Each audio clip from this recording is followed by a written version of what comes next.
Iglesia querida, buenos días. Es una alegría estar con los hermanos para una vez más transmitir a palavra de Deus, a palavra daquele que vive e reina para todo sempre. Amém?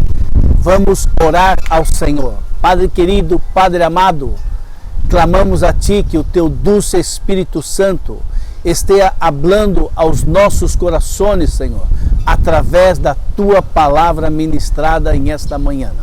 Te pedimos humildemente no nome de Jesus. Amém. Bem, hermanos, nós vamos dar sequência ao capítulo 4 de Juan, parte B, terminando hoje o capítulo 4. Nós terminamos na semana passada hablando do hecho de la mulher samaritana, que ao hablar com Jesus, ela teve duas atitudes que são atitudes de pessoas que nasceram de novo, pessoas que compreenderam que Jesus é o Messias e é o Salvador. A primeira atitude dela foi o desejo de alabar e adorar a Deus. O segundo desejo dela foi de hablar aos demais, hablar a outras pessoas a respeito do Cristo, o Messias que ela havia conhecido. Bem, em este momento, chega seus discípulos e miram que Jesus estava falando com a mulher samaritana e nenhum de eles ousaram perguntar: o que habla com esta mulher? Do que estão falando? Sobre o que? Os discípulos não perguntaram nada. É interessante que quando Jesus chegou a Samaria, em la cidade de Sicar, e aí estava no poço de Jacó, Jesus enviou seus discípulos a comprar comida para eles. É possível, a Bíblia não habla o porquê de isto, porque sempre Jesus tinha seus discípulos a seu lado para aprender com ele, aprender do que ele estava falando, mas nós temos uma pequena ideia o porquê. Por que os discípulos não estiveram com Jesus? Bem, por providência de Deus, os discípulos não estiveram presentes durante a conversação entre Jesus e a mulher samaritana, havendo chegado solo ao final. Eles chegaram somente ao final da conversação. Se os discípulos estivessem presentes, a conversação não poderia haver desenvolvido de uma maneira tão proveitosa como ocorreu. Jesus, sabendo que ele iria falar com a mulher de coisas tão íntimas, coisas tão particulares de ela, é possível que Jesus, em este momento, não queria exponé-la aos demais sobre sua vida, porque ela era uma mulher de la vida fácil. Ela era uma mulher que era pecadora, como se costumava a dizer naquele tempo, e quizá por esta razão, Jesus decidiu falar com ela a solas. Bem, depois que Jesus diz à mulher: por favor, traga seu marido para que possamos falar junto com ele sobre a água viva. Em esse momento ela disse: Senhor, eu não tenho marido. E Jesus disse: hablaste bem, porque tu viste 5 homens e nenhum daqueles 5 homens foi seu marido. E este que tu tienes agora também não é seu marido. Ao Jesus revelar esta verdade de la mulher samaritana, esta mulher, ela sale correndo, deixa seu cântaro e vai à cidade, vai a sua via, falar a todos que ela conheciam, que ela havia encontrado um homem que havia dito todo que ela havia feito em sua vida. Não será este o Cristo?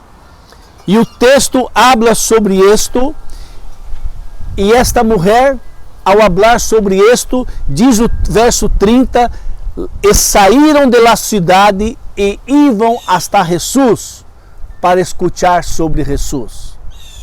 Todos aqueles que ela conheciam saíram, deixaram seu trabalho, deixaram seus afazeres e foram com ela hasta onde estava Jesus. E diz o texto, verso 39 do capítulo 4, e de aquela cidade muitos de los samaritanos creyeron em Jesus por causa da palavra de testemunho que a mulher havia dado, pelo hecho que ela dijo, ele me dijo todo o que eu he hecho. Imagínate usted que estes homens creyeram em Jesus pelo hecho de que a mulher dijo, encontrei um homem que dijo todo o que eu he hecho em minha vida. E eles creyeron. Será esse o Cristo? E eles creyeron. E todos foram até Jesus. E é interessante, muito interessante, que ao chegarem a Jesus, verso 40, de modo que quando os samaritanos vieram a Jesus, lhe rogaram que se quedara com ele, e ele se quedou ali mais 2 dias. Aqueles homens, ao mirarem a Jesus e descobrirem que ele era o Cristo, disseram, Senhor, quédate um pouco mais de tempo conosco, não te vai agora. E diz o texto que Jesus se quedou 2 dias com eles. E diz o verso seguinte, o verso 41, e muitos mais creyeron em Jesus por causa da sua palavra, daquilo que Jesus falava, daquilo que Jesus testemunhava de Deus Padre. Muitos mais creyeron em Jesus que ele era o Messias. E logo depois de esto, diz o verso 42, e diziam a la mulher, já não creemos por lo que usted nos ha dicho, porque nós mesmos lhe hemos oído e sabemos que este é em verdade o Salvador do mundo. Queridos, amados, aqueles homens, pelo hecho de ouvirem Jesus falar e testemunhar de Deus Padre, Deus que ama, Deus que perdona, e de ele falar, eu sou o Messias, eu vengo da parte de Deus, muitos de eles creyeron e disseram uma coisa tremenda, nós outros hemos e sabemos que ele é o Salvador do mundo. Mira que plano tão grande, não o Salvador dos samaritanos, não é o Salvador dos judeus, mas Jesus era o Salvador do mundo. Que coisa mais grande, que coisa tremenda que Deus ha revelado àqueles samaritanos, que verdadeiramente Jesus era o Salvador do mundo. Em este ponto culminante da história, Deus usou o testemunho desta mulher samaritana e como resultado vemos o único exemplo em todo o Novo Testamento de conversão de praticamente toda uma comunidade. Jesus não hizo nenhum milagre e creyeron em ele por causa de sua palavra. Este episódio, amados, representa o primeiro caso de evangelismo transcultural.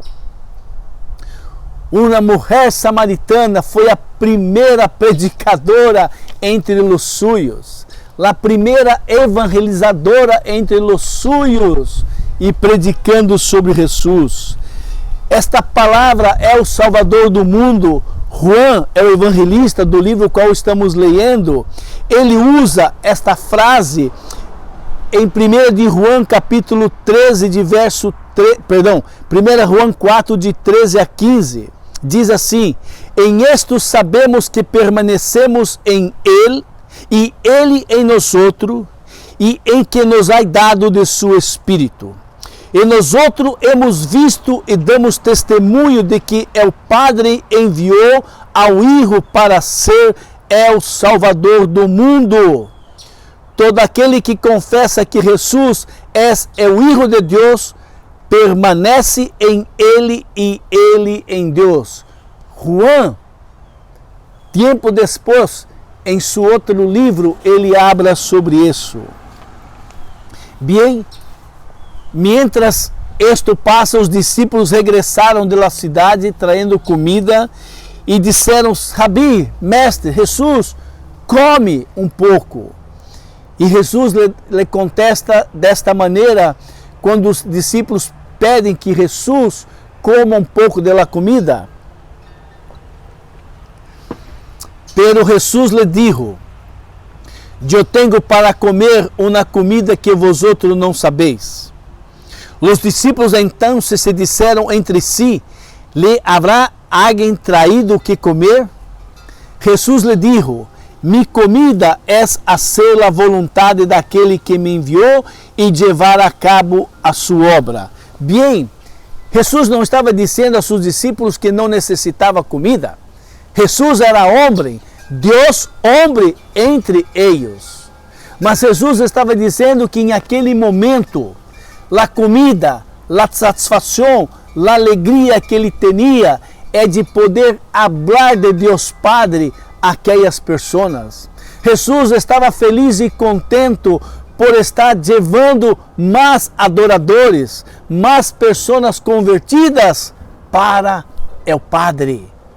Jesus estava dizendo que ele estava contente e feliz e que aquele momento era um momento propício para cuidar das ovelhas de seu Padre.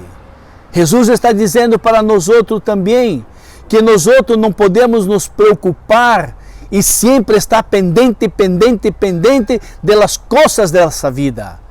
Tenho que trabalhar, tenho que ganhar, tenho que comprar, tenho que comer, tenho que me vestir, tenho que fazer. Existe um outro alimento tão importante quanto o alimento físico, que é o alimento espiritual, de sairmos a predicar a palavra e falarmos a outros que Jesus é o Cristo, o Messias, é o Salvador do mundo. Bem, Jesus dizendo a seus discípulos: bem, vocês estão dizendo que daqui a 4 meses é o tempo da cosecha, porque já haviam plantado e é o tempo de cosecha. E Jesus diz a eles: eu les digo, alçai vossos olhos e vede os campos que já estão blancos para a cega. O segador recebe salário e recolhe fruto para a vida eterna, para aquele que siembra se regozije juntamente com aquele que cega.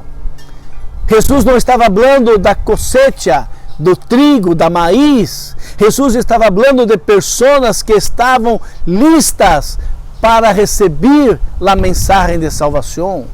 Jesus está falando de uma maneira espiritual em que aquelas pessoas que estavam ali junto com eles, pelo hecho de falar de Deus, de Cristo, de salvação, eu sou o Messias, eles estavam preparados para a cosecha.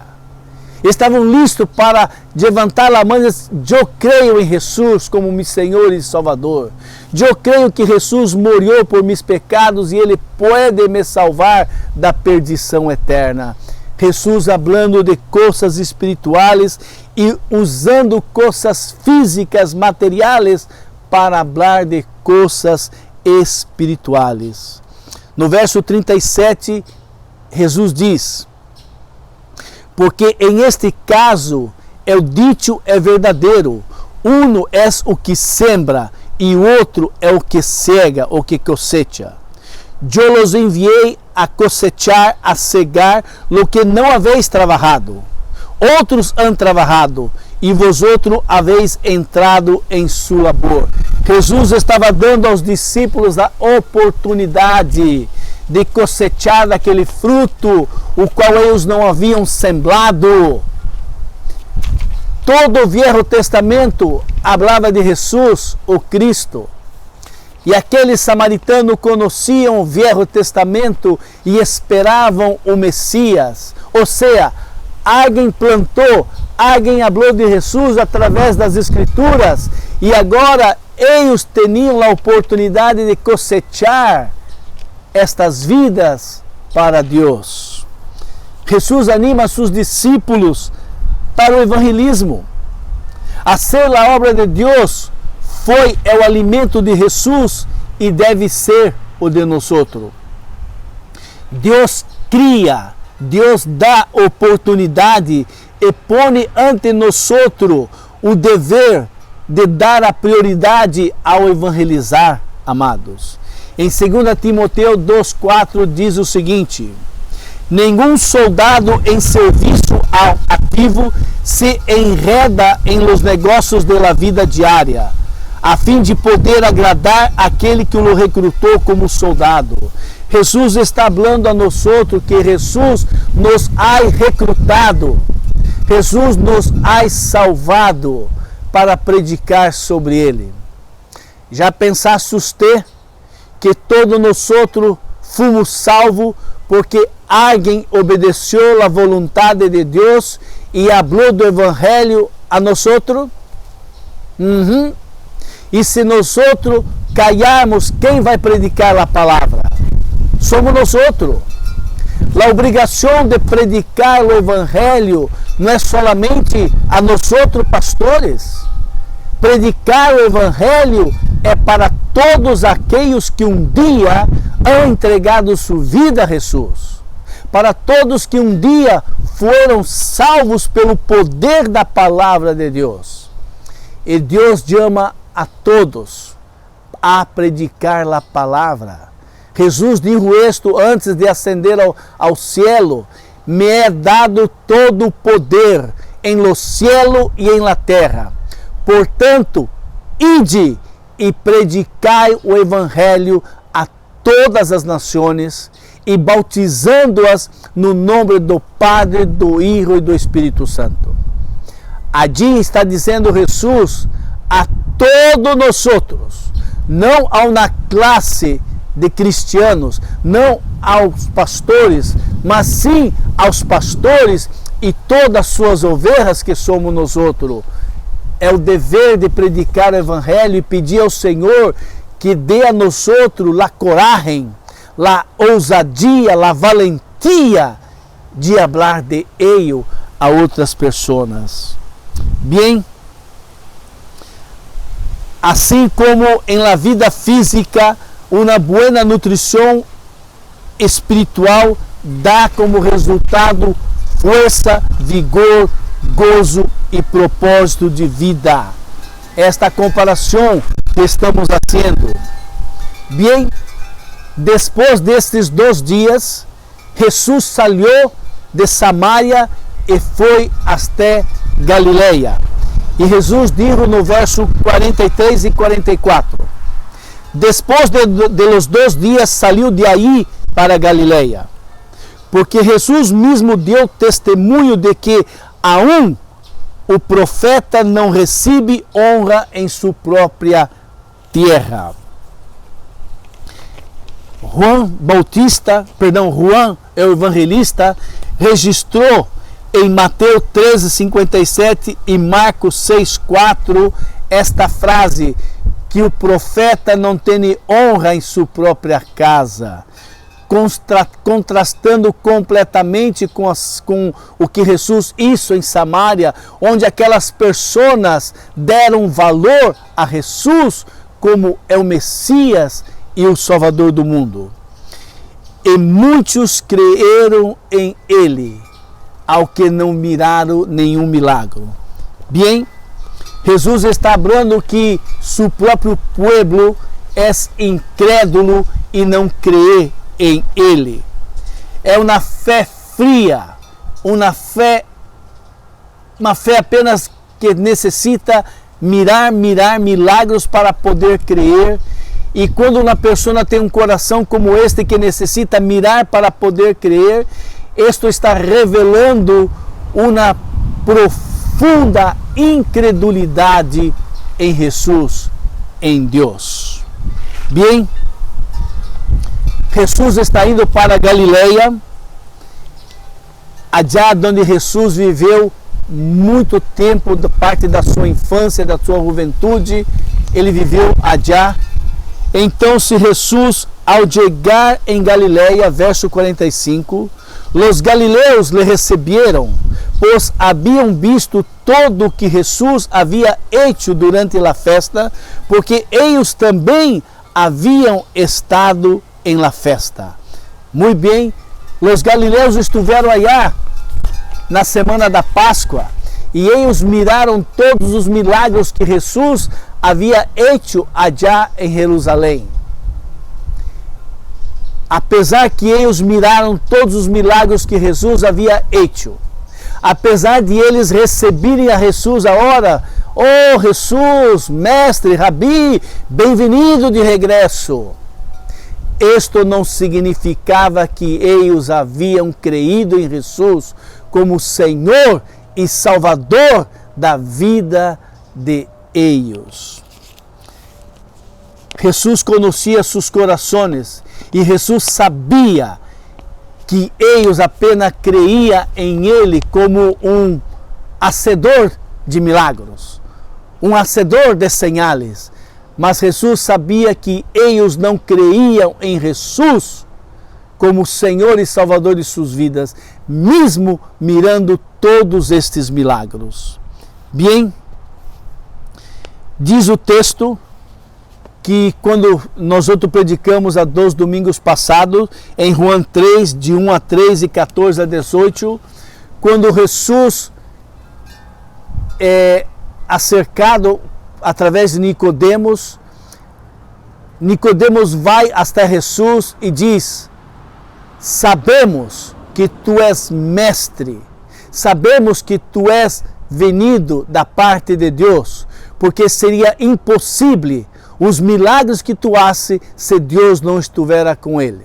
Muito bem, isto está nos dizendo que apesar de los judíos, los fariseus, mirarem todos os milagres que ele havia hecho, eles sabiam que Jesus venia da parte de Deus, mas isto não foi suficiente para que eles creeram que Jesus era o Messias, o Salvador prometido em todo o Velho Testamento e estava entre eles. Milagres não são suficientes para convencer pessoas que Jesus los ama. Milagres não é suficiente para abrir os olhos das pessoas, para reconhecer: aí está o Messias, o Salvador de minha vida, porque eu estou perdido. Quem pode me salvar? Milagres não são suficientes. Por isso Jesus disse a Nicodemos: Nicodemos, se você não nascer de novo, você não verá o reino de Deus. Tem que haver um novo nascimento, tem que haver. E Jesus, se acorda, ele recorre à história de Moisés, que levantou a serpente em uma asta. E todos aqueles que foram mordidos, picados pela serpente, pela culebra, ao mirar para a serpente que estava já posta na haste, eles não morreriam. Desta mesma maneira, nós temos que entender que ao mirarmos para Jesus, nós não vamos morrer. Nós não vamos para o inferno.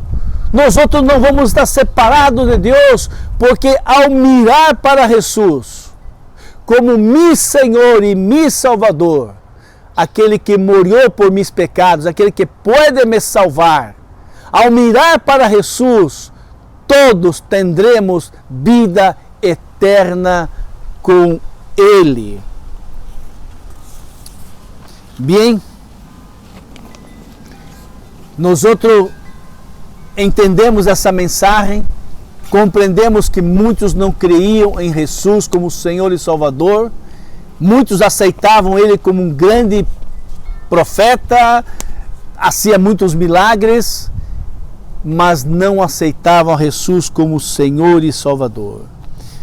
Em João 14, 6, João diz o seguinte: o próprio Jesus disse, eu sou o caminho e a verdade e a vida. Nadie vem ao Padre senão por mim. Não há nenhuma outra maneira de chegar ao Padre, de chegar à presença do Senhor, de chegar à vida eterna, se não for através de Jesus. Por isso Jesus disse: Eu sou o caminho, eu sou a vida. Nada pode chegar ao Padre se não for através de mim. Temos que pedir ao Padre que abra nossos olhos, que abra tus olhos, para que você possa crer que Jesus é o que pode salvar tu vida da perdição eterna. Jesus é aquele que te pode salvar para a vida eterna. Jesus é aquele que te pode perdonar tus pecados. Porque são nossos pecados, são seus pecados que te separa de um Deus de amor. Um Deus que amou o mundo de tal maneira que deu seu único Filho para que todo aquele que nele crê não pereça, mas tenha a vida eterna. Eu me acordo de uma ilustração verdadeira que ocorreu acá nos Estados Unidos, no Grande Canyon, onde um homem mandou estirar um cable de acero de uma ponta a outra ponta, e ele, com um carrinho de mano, aquele de carrinho de construção, ele quitou a goma e ele caminhava de um ponto a outro ponto do Grande Canyon, e abaixo dele havia um grande abismo. E então, ao cruzar de um lado, ele disse para a multidão: "Ustedes creem que eu posso cruzar novamente o Grande Canyon?" E todos disseram: "Sim, nós outros creemos. Temos mirado que tu já disse 2, 3 vezes." E então aquele homem pergunta: "Quem de ustedes crê que eu posso cruzar o Grande Canyon com você acá nesse carrito? Venga cá." Não houve alguém que fora allá, porque eles creiam que aquele homem era capaz de cruzar o Grande Canyon, mas não com eles. Não, eu não creio. Não, tenho medo, não creio em isto. E depois que o homem perguntou isto, houve um homem que disse: "Eu creio." E este homem entrou no carrito, e o homem cruzou todo o Grande Canyon por aquele cable de acero junto com aquele homem. Ou seja, não basta crer, temos que entrar no barco, temos que entregar nossa vida a Jesus e crer que Ele pode perdonar nossos pecados, e crer que Ele pode nos salvar da perdição eterna, e crer que Ele pode nos ressuscitar no último dia e estarmos com Ele. Bem, verso 46 diz assim: "Então se vino outra vez Jesus a Caná de Galileia, donde havia convertido a água em vinho, e havia ali um certo oficial do rei, cujo filho estava enfermo em Cafarnaum." Este homem oficial do rei vivia em Cafarnaum, e ele ouviu dizer que Jesus havia venido de la Judeia hasta la Galileia, e seu filho estava enfermo, e ele foi até Jesus para pedir a Jesus que sanara seu filho que estava à beira da morte. E diz o verso 47: "Quando ele, o oficial do rei, olhou que Jesus havia venido de la Judeia a Galileia, foi a seu encontro, ele suplicava que barrara e sanara seu filho, porque estava ao borde da morte."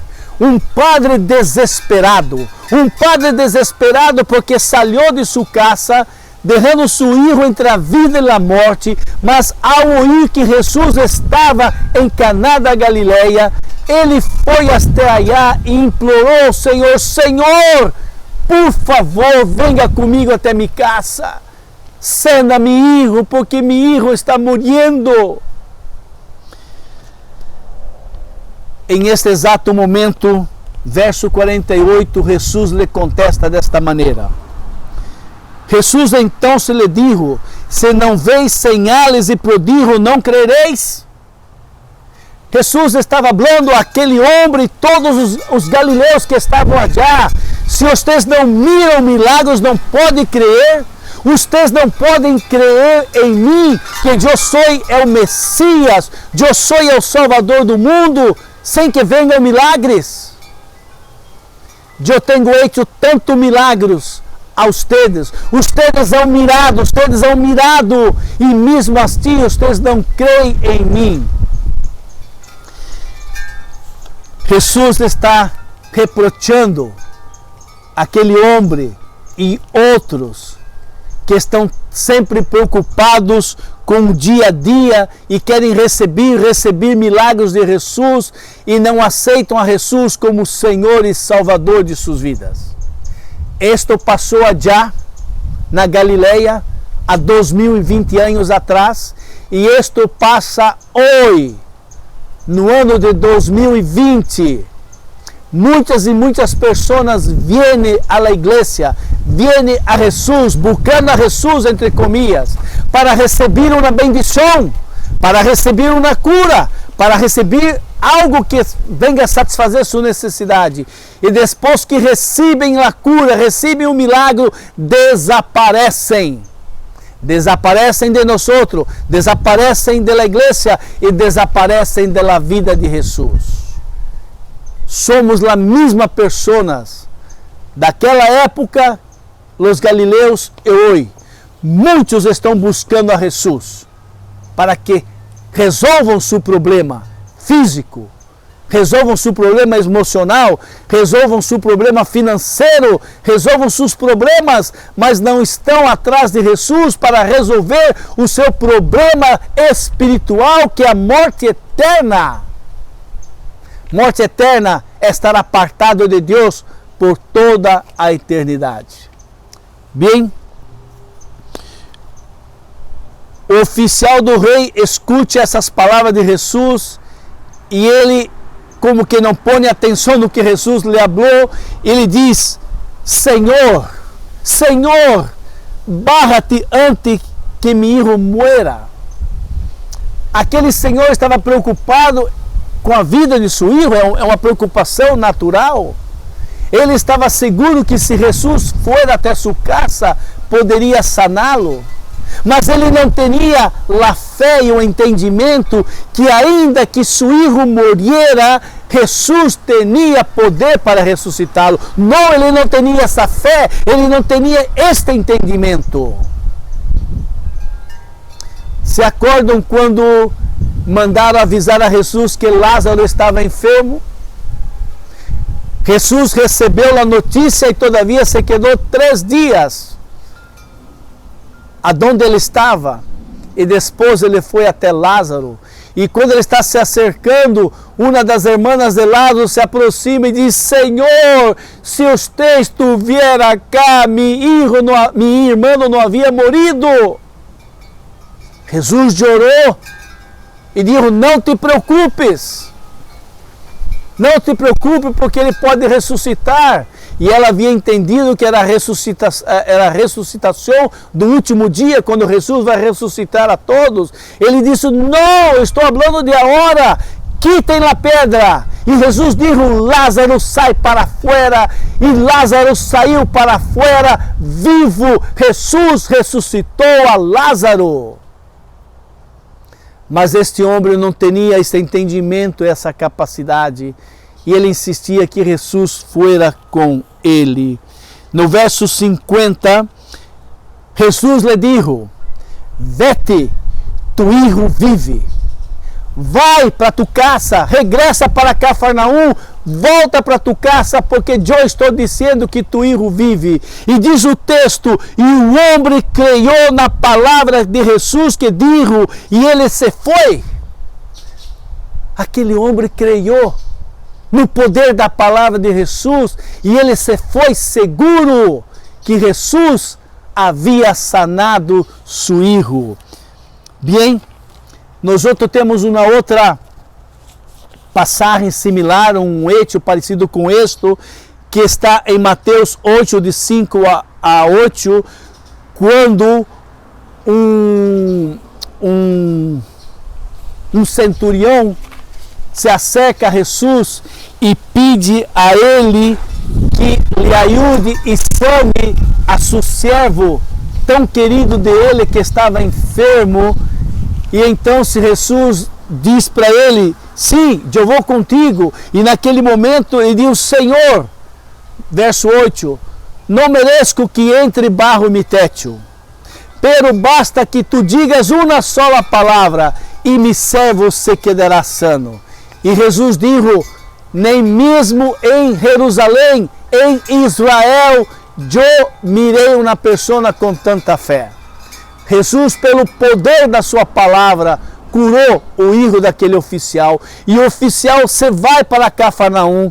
E no meio do caminho, em algum momento do caminho, seus servos vão ao encontro do seu Senhor e diz, Senhor, tu filho vive, tu filho está vivo.